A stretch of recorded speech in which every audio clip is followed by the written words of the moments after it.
Hey Clint, I made a video to help you show some of the things of the phone and how to use it.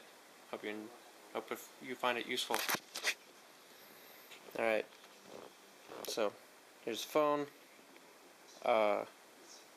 speaker obviously. There's a front-facing camera for video Skype, which it will be enabled soon. It's got two flashes, back-facing camera. This is useful. Underneath that is a speaker.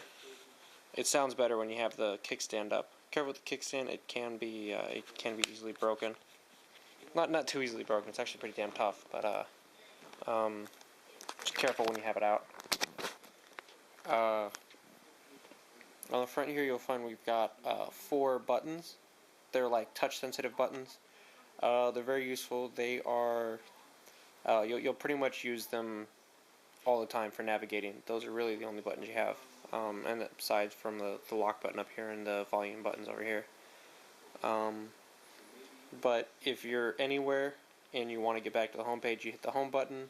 If you're anywhere and you're getting lost, or you get lost inside a program, you just hit the home button. It'll take you back to the start. Anything inside this phone you'll find will be, though there are more options if you hit this menu button right here. And then anything you do can be undone pretty much by hitting that button right there. That's the back button or the undo button. And a search button.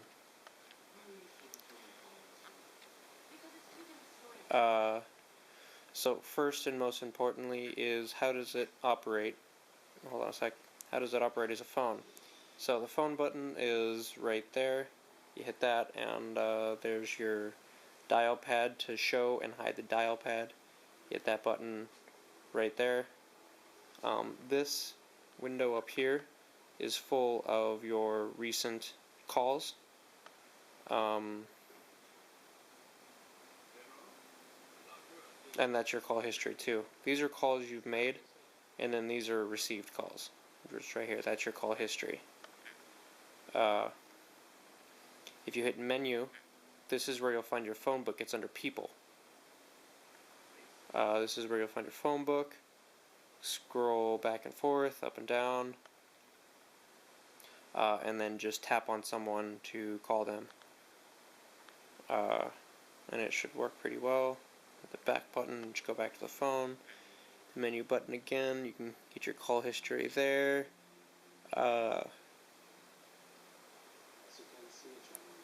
So it generally works pretty good.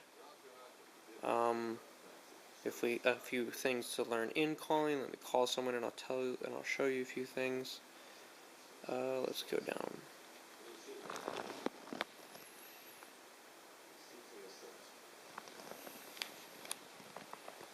Okay, so I'm going to call this person, call mobile. Hold on. Okay, so I'm calling someone. Thank you for calling. You hit that button right there, that turns the speaker on and off. There is a proximity sensor up here, which turns the screen on and off if you touch it next to your ear. So that's very useful. That's a mute button, so they can't hear you, but you can hear them if you need to talk. When you're in a call, this is how you show and hide your dial pad. Let's just go back to that. When you're talking to someone, just hit the button. When you're in a call, this is important. When you're in a call, in order to, if you're in a call, and you'll notice that up here the green bar is flashing green, that means you're in a call. So what you do is you pull it down, and there's your call right there. You select your call and you go back to the window. Or from here, there's your call. You can just hit the red button, and that ends the call. See, now you see how it's not green up here? That means there's no call active. That one's important. Obviously there's your battery, time, battery.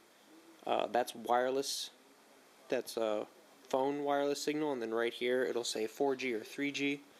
and that'll tell you whether or not you have a data connection.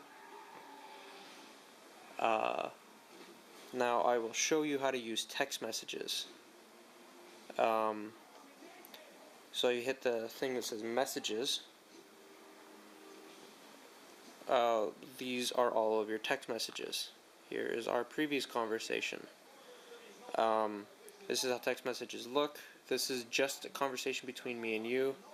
You know, type something in, click send. These are all your messages. If you want to make a message, hit the compose button, and then up here you hit 2.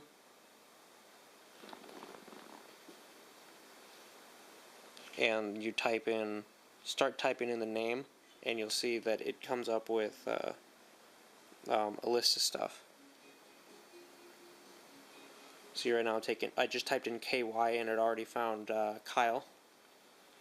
So that's how that works. You just select a name and it puts it in, and then you hit the text and you type that in, and then you would hit the send button.